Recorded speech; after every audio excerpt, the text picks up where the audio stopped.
If you want to understand what the Earth sounded like in February 2020, just step outside in any major city today. For over a century, the soundtrack of our planet was a relentless, deafening hum of human progress. It was a machine that never slept, driven by an arrogant assumption that we were the undeniable masters of the globe. Millions of commercial flights tore through the atmosphere every year, leaving scars of white condensation against the blue.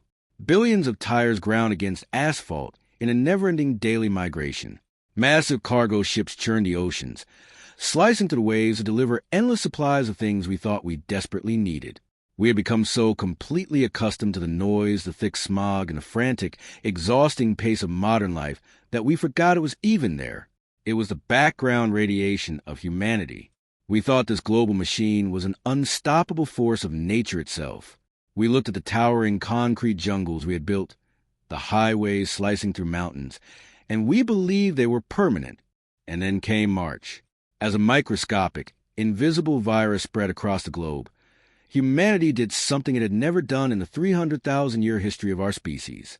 We retreated. We went inside. We locked our doors, pulled the blinds, and we stopped moving. We stared at our glowing screens, terrified, watching numbers tick up, waiting for the world as we knew it to end. The bustling squares of Rome, the frantic crossings of Tokyo, the gridlocked avenues of New York, they all emptied out in a matter of days. But outside our windows, the world wasn't ending at all. In fact, it was waking up. For the first time since the dawn of the Industrial Revolution, the Earth was taking a deep, unobstructed breath. Nature abhors a vacuum. When the combustion engines died down and the massive factory complexes went dark, the heavy silence left behind wasn't empty. It was an invitation, a signal broadcasted to the natural world that the apex predators had finally left the stage. The very first thing we noticed was the sky. Without the millions of daily commutes and the grounding of international flights, global carbon emissions plummeted faster and sharper than at any point in recorded history.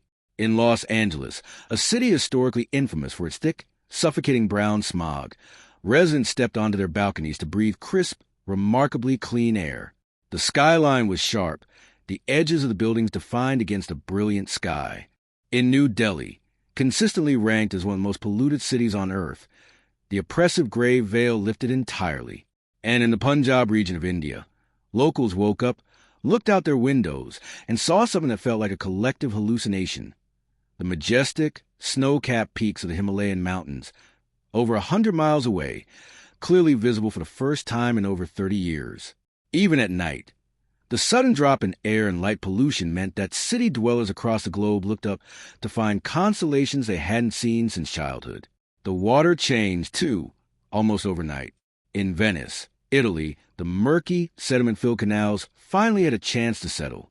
Without the constant aggressive churning of motorized water taxis and massive tourist ferries, the water ran crystal clear. Schools of tiny, silver fish, usually hidden deep beneath the chaotic surface, were suddenly visible right from the cobblestone sidewalks. But the silence extended far beyond the cities. Beneath the waves of the world's oceans, an entirely different kind of peace fell. For decades, the ocean had been a cacophony of deep-sea drilling, military sonar, and the relentless grinding of commercial shipping propellers, a wall of noise that deeply disoriented marine life. When global shipping slowed to a crawl, marine biologists recorded a massive drop in underwater noise pollution. Whales, dolphins, and other marine mammals, who for years have been forced to literally shout over the sounds of human commerce just to find a mate or a meal, could suddenly communicate across vast stretches of the ocean using complex, quiet songs. On land, as the days of lockdown turned into weeks, the true locals came out to explore the ruins of our paused civilization. Animals that had spent generations pushed to the extreme margins of our urban sprawl suddenly realized the coast was clear. In Santiago, Chile, wild pumas descended from the towering Andes Mountains. They wandered the desolate city streets under the pale glow of streetlights, looking like confused tourists trying to navigate a concrete maze. In the quiet coastal town of Llandudno, Wales, a herd of wild Kashmiri goats realized nobody was outside to chase them away. They casually invaded the town center, treating it like a resort. They ate people's prize-winning garden hedges, slept on the warm asphalt of empty parking lots, and trotted through churchyards. In Haifa, Israel, families of massive wild boars took over the local parks, treating the perfectly manicured lawns like their own personal grazing buffets. In San Francisco, coyotes were spotted confidently strolling across the usually gridlocked lanes of the Golden Gate Bridge. And in South Africa's Kruger National Park, a pride of lions, usually hiding in the brush to avoid the constant parade of loud tourist jeeps, simply walked out onto the warm, sun-baked tarmac of the main roads and fell asleep in the middle of the day. Even the plant kingdom began a quiet rebellion. Without the armies of municipal landscapers and lawnmowers, the rigid geometry of our cities began to soften. Wildflowers bloomed in the medians of highways. Vines crept further up brick walls. Grass broke through the cracks in the pavement. And with the sudden explosion of unbothered urban flora, bees, butterflies, and other vital pollinators returned in droves, turning quiet neighborhoods into thriving microecosystems. On the coastlines of India and Thailand, something truly beautiful and fragile happened. Beaches that were normally packed shoulder to shoulder with thousands of tourists, umbrellas, and plastic waste lay completely pristine.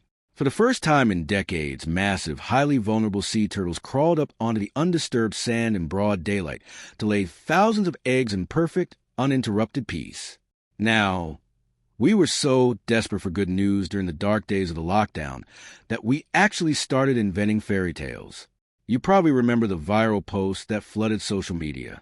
People excitedly claimed that dolphins were swimming through canals of Venice, or that a herd of wild elephants had gotten drunk on corn wine in a Chinese village and passed out in a tea garden. Those specific stories were totally fake, a product of our deep yearning for a silver lining.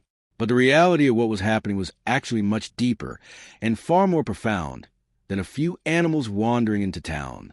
Scientists coined a new term for this era, the antipause, a global slowing of human activity, so severe that the Earth itself physically changed. Geologists use highly sensitive machines called seismographs to measure earthquakes, but on a normal day, those machines pick up a constant, low-level hum known as seismic noise, the literal physical vibration of human existence. The subway trains, the heavy trucks, the industrial machinery, the pounding of millions of footsteps. By April 2020, scientists analyzing these machines reported something staggering. The Earth's upper crust was vibrating up to 50% less than normal. We hadn't just quieted the air, we had literally stilled the vibration of the planet. And because the world was so physically and acoustically quiet, biologists noticed something heartbreakingly beautiful. The birds had changed their tune. For decades, city birds had been forced into an evolutionary corner. They had to sing louder, harsher, and at much higher pitches just to be heard over the roar of rush hour traffic. But during the lockdown, ornithologists noticed the birds drop their volume. Because they no longer had to scream over us, they began singing wider, more complex, and more intricate ranges of notes. The songs of the sparrows and finches became richer and more melodic. They were finally singing the songs they were meant to sing. The great pause didn't last forever. Eventually, the curves flattened, the vaccines arrived, and the lockdowns ended. We unlocked our doors and stepped back outside. The engines roared back to life. The skies grew hazy once more. The oceans filled with the grinding of propellers, and the pumas, the boars, and the coyotes retreated back into the shadows of the wilderness. The great human machine turned back on, and the brief window closed. Looking back, the spring of 2020 will forever be remembered as a dark, painful, and tragic chapter for humanity. We lost millions of lives, we lost livelihoods, and we lost years of time we can never get back.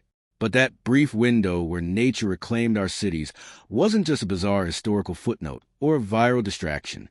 It was a profound, humbling reminder of our planet's incredible resilience. We often talk about saving the Earth as if the planet is weak and fragile. The antipause proved that the Earth is not weak. It doesn't need us to save it. It simply needs us to stop hurting it. It proved, without a shadow of a doubt, that the damage we do is not entirely permanent. It showed us that if we give the Earth just a little bit of space, if we just quiet down for a fleeting moment, the planet knows exactly how to heal itself. The lingering, haunting question we have to ask ourselves now is this: having seen how quickly the world can heal when we step back, will we ever voluntarily give it that chance again?